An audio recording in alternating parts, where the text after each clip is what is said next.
أعوذ بالله من الشيطان الرجيم بسم الله الرحمن الرحيم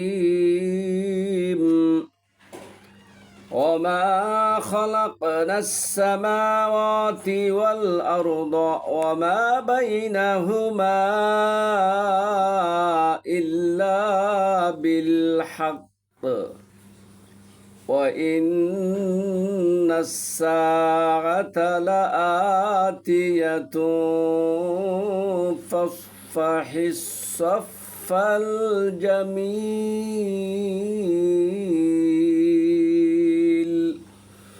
صدق الله العظيم।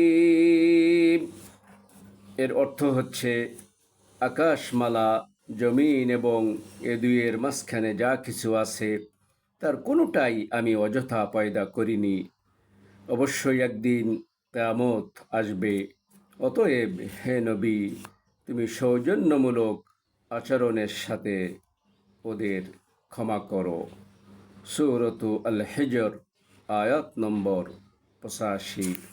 প্রাণপ্রিয় মুসলিম ভাই ও বোনেরা, আল্লাহ পাকের বাণীর মধ্যে সুস্পষ্টভাবে বোঝা যায় যে কিয়ামত একদিন আসবেই। সুতরাং কিয়ামতের সেই ভয়াবহতা থেকে বাঁচার জন্য আমাদেরকে বেশি বেশি নেক আমল করতে হবে এবং ক্ষুদ্র ক্ষুদ্র পাপ থেকে বিরত থাকতে হবে। আল্লাহ পাক আমাদের সকলকে তৌফিক দান করুন। ওমা তৌফিকি ইল্লা বিল্লাহ।